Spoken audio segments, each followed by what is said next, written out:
Hello students. उम्मीद करती हूँ कि आप सभी इस लॉकडाउन में अपनी पढ़ाई पर तो ध्यान दे ही रहे होंगे। तो चलिए शुरू हो जाइए अपने अगले टॉपिक के साथ, ऑब्जेक्टिव्स ऑफ बिजनेस, एक व्यवसाय के उद्देश्य। तो सभी स्टूडेंट्स अपनी नोटबुक और पेन लेकर रेडी हो जाइए। हम आज किसके बारे में बात करेंगे? बिजनेस के ऑब्जेक्टिव के बारे में, यानी कि बिजनेस करने के क्या मकसद होते हैं। एक बिजनेसमैन बिजनेस करता है किस लिए करता है, उसके क्या मकसद होते हैं।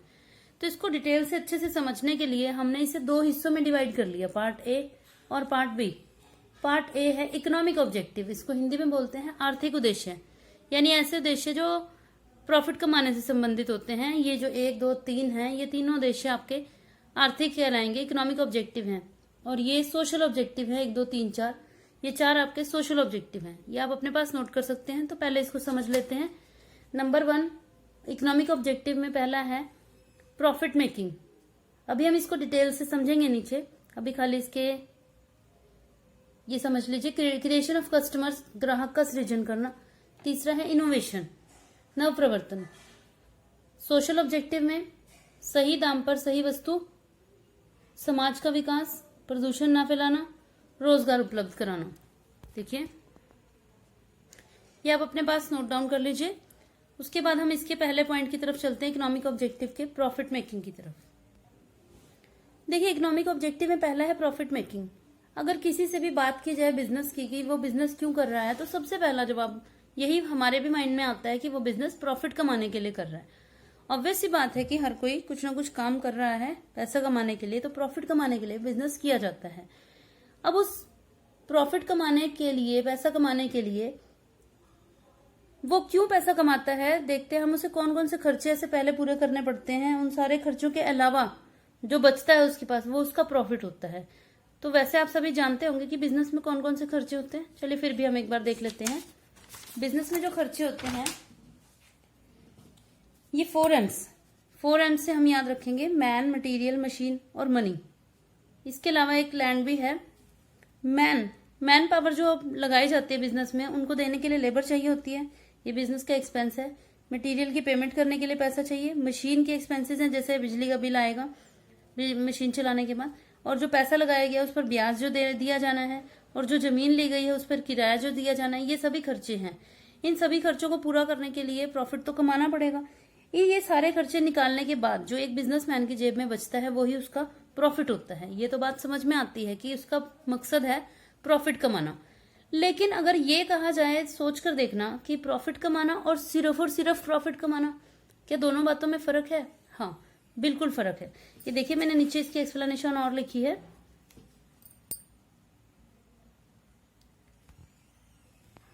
ठीक है, बिजनेस की ग्रोथ के लिए प्रॉफिट तो चाहिए, लेकिन only and earning, profit earning काफी नहीं है कि खाली प्रॉफिट के, अपने प्रॉफिट के ऊपर ध्यान दिया जाए कि मतलब खाली मैं ही प्रॉफिट कमा लूं, बाकी भाड़ में जाए, बाकी से मुझे क्या लेना देना है। ऐसा अगर सोच है बिजनेसमैन की, तो वो लंबे समय तक बिजनेस नहीं चला सकता। देखिए मैंने यहाँ लिखा है कि गलत काम करने से बिजनेस बहुत जल्दी बंद हो जाता है, जैसे ब्लैक मार्केटिंग। ब्लैक मार्केटिंग का मतलब क्या होता है? काला बाजारी। आर्टिफिशियल स्कार्सिटी भी यही होती है, नकली कमी दिखाना, बाजार में नकली कमी दिखाना। अब जैसे इस समय कोरोना इफेक्ट की वजह से मार्केट में राशन का सामान जरूरत से ज्यादा महंगे दामों पर बेचा जा रहा है। ये क्या है? ये आर्टिफिशियल स्कार्सिटी, ब्लैक मार्केटिंग की जा रही है। बोला जा रहा है कि पीछे से सामान नहीं आ रहा है, इतने ही महंगे रेट पर आ रहा है। ये सब एडल्ट्रेशन, मिलावट करना, ये सब क्या है? जैसे सपोज कीजिए एक एग्जांपल लेते हैं, जैसे देसी घी होता है, उसमें नॉर्मल दूसरा घी मिलाकर अगर बेचा जाता है, तो ये सब क्या है? प्रॉफिट कमाने के लिए। ठीक है, उसने एक बार प्रॉफिट कमा लिया, लेकिन ऐसा काम करने से बिजनेस बहुत लंबे टाइम के लिए नहीं चल सकता। इसीलिए अगर बिजनेसमैन को बहुत लंबे समय तक अपने बिजनेस को जिंदा रखना है, तो उसे प्रॉफिट पे तो ध्यान देना पड़ेगा, लेकिन सिर्फ और सिर्फ प्रॉफिट अर्निंग पे ध्यान देना सफिशिएंट नहीं है। तो हम इसके आगे पॉइंट्स पढ़ते हैं कि और इसके अलावा कौन सी बातें हैं जिन पर उसका ध्यान दिया जाना, यानी कि जो उसके मकसद में जो शामिल किए जाते हैं पॉइंट्स, वो और कौन से पॉइंट्स हैं। चलिए देखते हैं। देखिए इकोनॉमिक ऑब्जेक्टिव में ही सेकंड पॉइंट है क्रिएशन ऑफ कस्टमर, नए ग्राहकों को आकर्षित करना। अब आप सोचिए, अगर आपने प्रोडक्ट बनाया है, कोई किसी नई चीज की आप शुरुआत कर रहे हैं, आपको पता है प्रोडक्ट आपका बहुत ही जबरदस्त है, बहुत ही बढ़िया है, और आपने रेट भी बहुत ज्यादा नहीं रखा है, तो आपको लग रहा है कि आप तो प्रॉफिट बहुत सारा कमा सकते हैं, क्योंकि बहुत सारे लोग आपके काम को पसंद करेंगे। लेकिन लोग तो तभी पसंद करेंगे ना जब वो आपका सामान लेंगे। मतलब कहने का कि जब वो नए नए कस्टमर आपके बिजनेस के साथ जुड़ेंगे, तो ये किसकी जिम्मेदारी है अपने कस्टमर्स को बढ़ाना? ऑब्वियस सी बात है कि आपका कोई पड़ोसी तो आपके लिए काम नहीं करेगा। ये टेंशन भी आपकी ही है, एक बिजनेसमैन की है ये टेंशन भी, कि उसको जो है वो नए कस्टमर्स को अट्रैक्ट करना भी उसकी ही रिस्पॉन्सिबिलिटी है।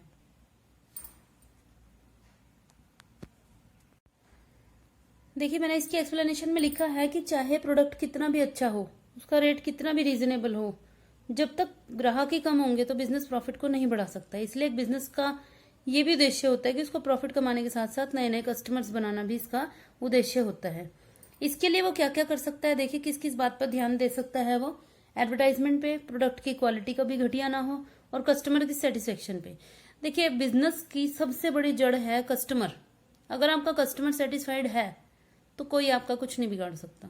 लेकिन अगर आपका कस्टमर डिससेटिस्फाइड हो गया आपके प्रोडक्ट से, आपके काम से, आपकी सर्विसेज से, तो आपका बिजनेस नहीं चल सकता। तो इन चीजों पर ध्यान दिया जाना चाहिए अगर एक फर्म अपने कस्टमर्स को ज्यादा से ज्यादा बढ़ाना चाहती है। चलिए तीसरा पॉइंट। बच्चों, ये तीसरा पॉइंट है इनोवेशन नवप्रवर्तन। मैं आपसे बार बार कहूंगी कि आप वीडियो को पॉज करके स्क्रीनशॉट ले सकते हैं, या फिर इसको अपने पास नोट डाउन करने के लिए इसको पॉज करके नोट डाउन कर सकते हैं, आपको जैसे भी ठीक लगे। तीसरा पॉइंट है इनोवेशन नवप्रवर्तन। बढ़ते हुए कंपटीशन के कारण लगातार अपने प्रोडक्ट में सुधार करते रहना, डेवलपमेंट करना, या नए नए आविष्कारों से नए नए प्रोडक्ट बनाना में बिजनेस का आर्थिक उद्देश्य है। इसमें क्या मतलब है इस बात का कि आपका प्रोडक्ट आप सोचकर देखिए कि आप कोई ऐसा प्रोडक्ट बनाते हैं, जैसे सपोज एमडीएच की कंपनी का हम एग्जांपल लेते हैं। एमडीएच की कंपनी जो है वो आपको मालूम है वो कितने साल पुरानी कंपनी है? कभी आप नेट पर सर्च करना, वो 1919 में 1919 में उन्होंने अपना काम स्टार्ट किया था, और 2019 में उसको पूरे 100 साल हो चुके थे। इस बार 2020 में उसको 101वां साल है।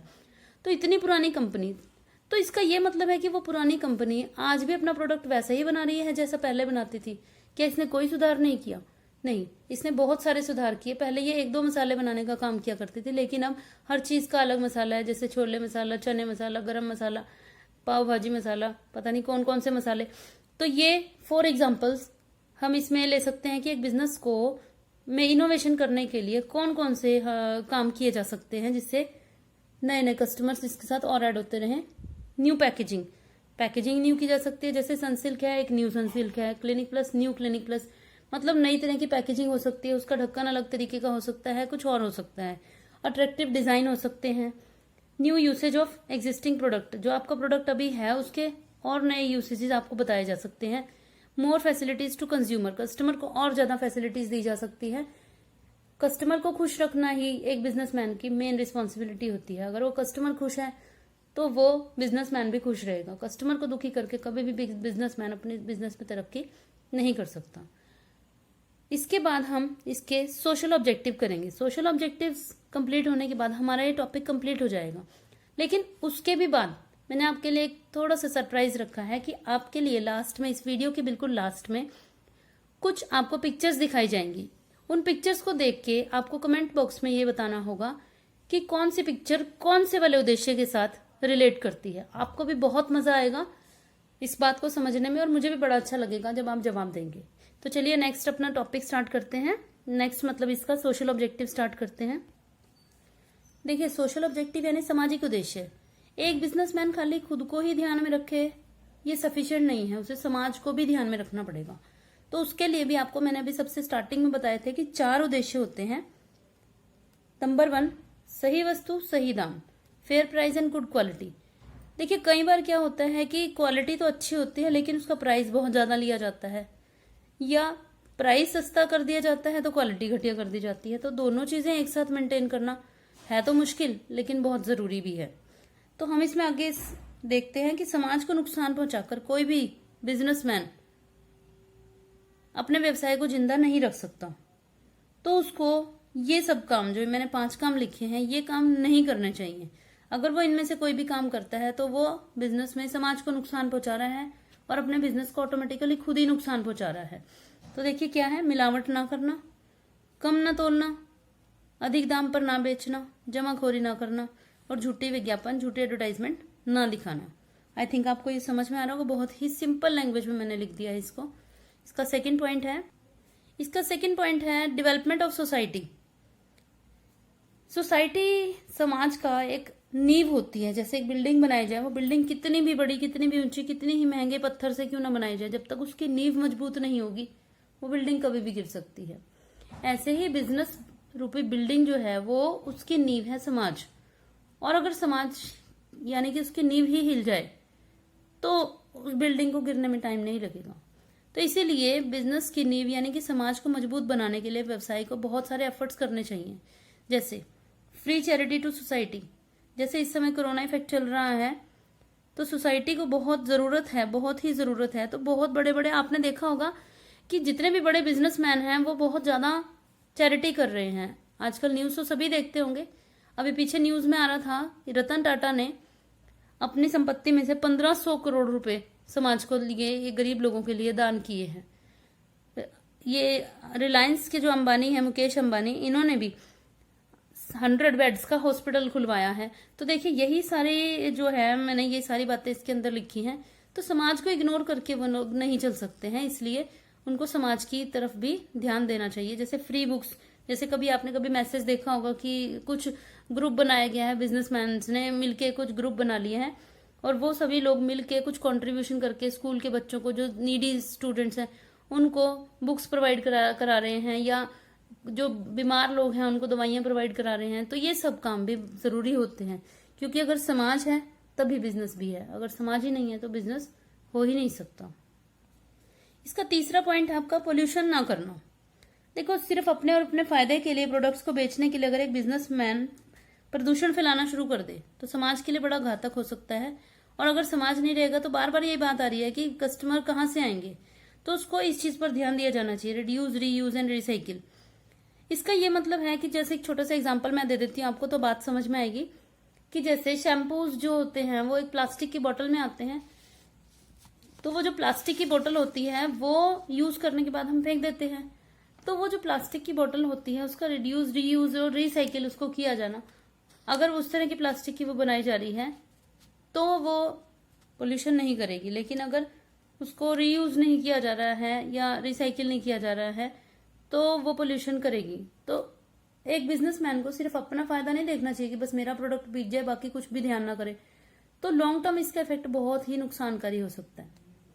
तो इसलिए एक बिजनेसमैन को इस तरफ भी ध्यान दिया जाना बहुत जरूरी है, और आजकल सभी बिजनेसमैन इस तरफ ध्यान दे भी रहे हैं। उसके बाद हमारा नेक्स्ट पॉइंट है, लास्ट पॉइंट, प्रोवाइडिंग एम्प्लॉयमेंट, रोजगार उपलब्ध कराना। देखिए, बेरोजगारी एक बहुत बड़ी समस्या बन चुकी है हमारे समाज की। अगर एक व्यवसाय का उद्देश्य समाज के लोगों को रोजगार देना होगा तो व्यवसाय दिन दुगनी रात चौगुनी तरक्की करेगा। तो ये देखिए, मैंने इसके एक दो नीचे तीन पॉइंट्स लिखे हैं इसके। ये 3 पॉइंट्स आप देखिए, स्पेशल जॉब्स फॉर हैंडीकैप्स, यानी कि जो विकलांग लोग हैं उनके लिए स्पेशल जॉब्स क्रिएट की जा सकती है। उनके लिए providing jobs to weaker section of society, जो गरीब वर्ग है उसके लिए अलग से जॉब्स क्रिएट की जा सकती हैं। और provide proper space for intelligent, यानी कि रिजर्व कैटेगरी नहीं बल्कि डिजर्व कैटेगरी को जॉब मिलनी चाहिए। तो ये हमारा आज का टॉपिक कंप्लीट हो गया है, जिसमें हमने एक बार दोबारा से, मैं पहला स्टार्टिंग की वो आपको पिक दिखाना चाहूंगी। ये सभी उद्देश्य हमने अपने पूरे कर लिए। देखिए, profit making, creation of customer, innovation, social objective में सही दाम सही वस्तु, समाज का विकास, प्रदूषण न करना, रोजगार उपलब्ध कराना। अब इन सभी उद्देश्यों में से किसी ना किसी से रिलेटेड मैं आपको पिक्स इस वीडियो के एंड में आप दिखा रही हूँ। तो आपने मेरे को नीचे कमेंट बॉक्स में जरूर बताना है कि ये कौन सी पिक्चर नंबर 1, 2, 3, 4, 5 जितने भी हैं, तो आपने पिक्चर वाइज आपने मुझे बताना है कि फर्स्ट पिक्चर कौन से उद्देश्य से रिलेटेड आपको लग रही है, सेकंड किससे, तीसरी किससे, चौथी किससे, इस तरह से। और अगर आपको ये मेरा वीडियो पसंद आई हो तो प्लीज शेयर और सब्सक्राइब जरूर कीजिए। अब तक सब्सक्राइब नहीं करा है तो ये थोड़ा सा ठीक नहीं है, तो आप इसको सब्सक्राइब कीजिए। Okay, thanks for watching.